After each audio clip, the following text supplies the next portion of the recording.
Hello students, welcome to my YouTube channel. और आज हम क्लास 12th बायोलॉजी का एक मोस्ट इम्पोर्टेंट टॉपिक अंडाणु जनन यानी oogenesis पढ़ने वाले हैं। क्या आप जानते हैं कि एक इंसान बनने के लिए सेल्स के बीच एक ऐसी जंग होती है जिसमें हजारों लड़ते हैं लेकिन जीतता सिर्फ एक है। इसे हम सर्वाइवल ऑफ फिटेस्ट कहते हैं। मादा यानी फीमेल की बॉडी में करोड़ों कोशिकाएं होने के बावजूद अंत में सिर्फ एक अंडाणु क्यों बचता है?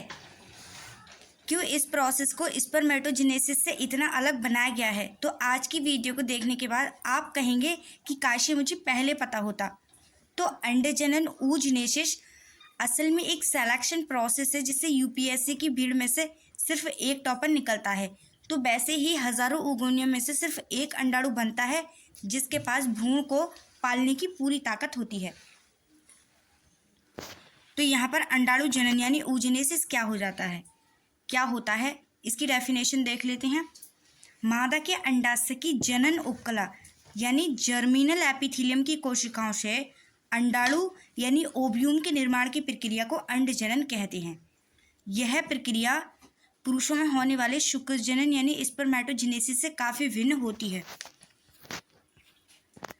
क्योंकि यह मादा के जन्म से पहले, जब बच्चे का जन्म नहीं होता उससे पहले ही भ्रूणीय अवस्था में ही शुरू हो जाती है।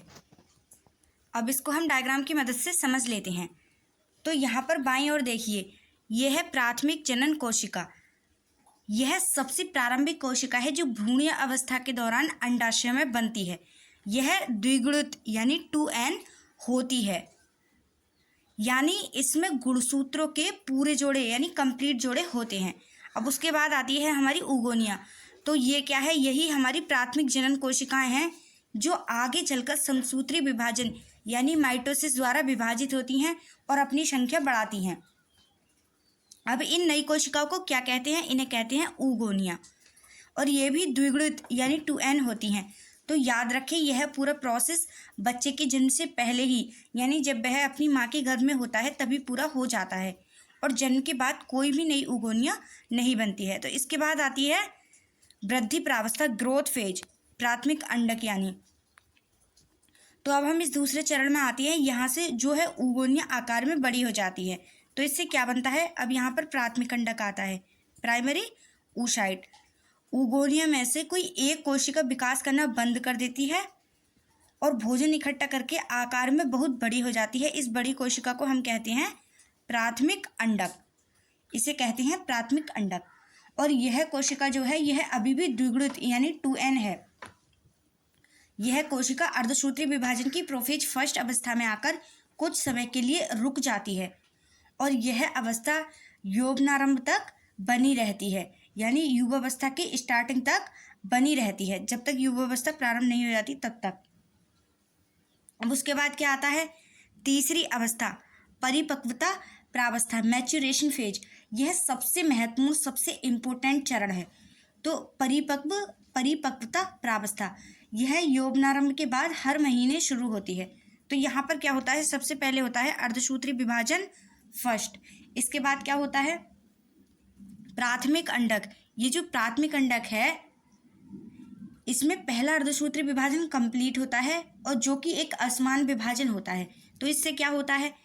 इससे एक बड़ी कोशिका बनती है जिसे कहते हैं द्वितीयक अंडक यानी सेकेंडरी oocyte।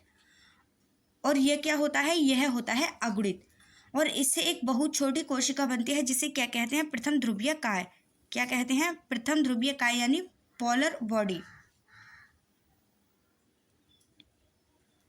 और यह भी क्या होती है? यह भी अगुणित होती है। यह पोलर बॉडी बाद में नष्ट हो जाती है यानी खत्म हो जाती है, क्योंकि इसका जो उद्देश्य है, इसका जो काम है, केवल गुणसूत्रों की संख्या को आधा करना होता है, ना कि जो अंडाणु है उसको बड़ा बनाना।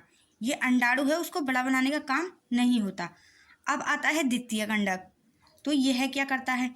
यही वह कोशिका है जो अंडाशय से बाहर निकलती है, यानी ये द्वितीयक अंडक।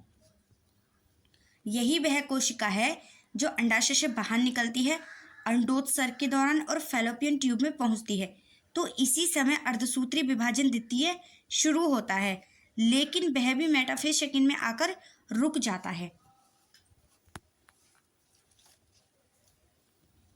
अब इसके बाद आता है निषेचन यानी फर्टिलाइजेशन। अंतिम चरण तभी पूरा होता है जब क्या होता है, निषेचन। तो यहाँ पर क्या होता है, ऑन स्पर्म एंट्री। तो जब स्पर्म द्वितीय कंडक के यानी इस अंडक के संपर्क में आता है तो अर्धसूत्री विभाजन द्वितीय कंप्लीट हो जाता है। और यह डिवीजन भी क्या होता है, यह विभाजन भी असमान होता है। और इससे क्या बनता है, इससे एक बड़ा और क्रियाशील अंडाणु यानी ओव्यूम बनता है, जो क्या होता है, ये भी अगुणित होता है। और साथ ही क्या बनता है, साथ ही एक छोटी द्वितीयक ध्रुवीयकाय, एक छोटी द्वितीयक ध्रुवीयकाय पोलर बॉडी बनती है। लेकिन अगर पहली ध्रुवीयकाय ने भी विभाजन किया है तो कुल 3 पोलर बॉडीज बन सकती हैं, जो अंततः नष्ट हो जाती हैं, मतलब खत्म हो जाती हैं। अब हम इसकी थ्योरी देख लेते हैं। अंडजनन की प्रावस्थाएं, कौन कौन सी प्रावस्थाएं हैं, फेजेस ऑफ फूजिनेसिस। तो यह प्रक्रिया मुख्य रूप से 3 चरणों यानी 3 फेजेज में कंप्लीट होती है। तो पहली फेज क्या है, पहली फेज है गुणन प्रावस्था, मल्टीप्लिकेशन फेज। इसमें क्या होता है, यह प्रावस्था तब शुरू होती है जब मादा शिशु अपनी माँ के गर्भ में यानी भ्रूणीय, यानी जब बच्चा अपनी माँ के गर्भ में यानी भ्रूणीय अवस्था में होता है और अंडाशय की प्राथमिक जनन कोशिकाएं समसूत्री विभाजन यानी माइटोसिस द्वारा अपनी संख्या बढ़ाती हैं। फिर उसके बाद क्या होता है, उसके बाद इन विभाजित कोशिकाओं को हम उगोनिया या एग मदर सेल्स कहते हैं। जन्म के बाद मादा के अंडाशय में कोई भी नया उगोनिया नहीं बनता है। तो आप मान लीजिए कि एक विशाल साम्राज्य है और इस साम्राज्य का नियम बड़ा ही सख्त है। तो यहाँ पर गद्दी पर सिर्फ एक ही शक्तिशाली उत्तराधिकारी यानी एक ही उगोनिया बैठ सकता है। तो यहाँ पर क्या होगा, सबसे पहले गुणन प्रावस्था में जो बहुत सारे राजकुमार, मतलब जो उगोनिया हैं हम उन्हें राजकुमार मान लेते हैं। तो शुरुआत में हमारे पास बहुत सारे उगोनिया हैं। तो ये सब गद्दी पाने की होड़ में हैं, ये सब पैदा तो हो गए लेकिन अभी ये बच्चे हैं और इन्हें ट्रेनिंग की ज़रूरत है। तो इसके बाद क्या होता है, इसके बाद आती है वृद्धि प्रावस्था यानी ग्रोथ फेज। इसमें क्या होगा, यह प्रावस्था बहुत लंबी होती है यानी यौवनारंभ तक चलती है और जो उगोनीय कोशिकाएं होती हैं भोजन और पोषक तत्व संचित करके आकार में काफ़ी बड़ी हो जाती हैं। इस बड़ी कोशिका को अब प्राथमिक अंडक यानी प्राइमरी oocyte कहा जाता है और यह कोशिका द्विगुणित यानी डिप्लॉयड टू एन होती है। तो वृद्धि प्रावस्था में क्या होता है, अब इनमें से जिस उगोनियों को हमने राजकुमार माना था तो उनमें से अब एक राजकुमार यानी एक उगोनिया को चुना जाता है और वो राजकुमार यानी वो उगोनिया जिम जाता है, खूब खाना खाता है और बहुत ताकतवर बन जाता है। अब वो कहलाता है प्राइमरी oocyte और अब वो गद्दी संभालने के लिए, मतलब अपना काम करने के लिए तैयार है। लेकिन अभी उसे परीक्षा देनी है। तो अब आती है परिपक्वता प्रावस्था, अब होगा अर्धसूत्री विभाजन का इम्तिहान। तो परिपक्वता प्रावस्था में क्या होता है, यह प्रावस्था यौवनारंभ के बाद शुरू होती है और इसमें अर्धसूत्री विभाजन होता है। अर्धसूत्री विभाजन फर्स्ट, इसमें क्या होता है, अब यहाँ पर होता है असमान बंटवारा। तो नियम के हिसाब से जो राजकुमार यानी जो उगोनिया गद्दी पर बैठेगा उसे राज्य का पूरा खजाना मिलना चाहिए, मतलब उसे पूरा पोषण मिलेगा।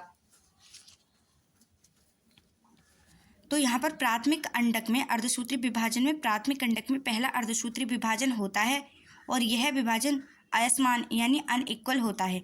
इसके परिणाम स्वरूप 2 अगुणित हैप्लॉइड एन कोशिकाएं बनती हैं, जिससे एक बड़ी कोशिका जिसे द्वितीयक अंडक सेकेंडरी oocyte कहते हैं और एक बहुत ही छोटी कोशिका जिसे प्रथम ध्रुवीयकाय फर्स्ट पोलर बॉडी कहते हैं, ये बाद में नष्ट हो जाती है।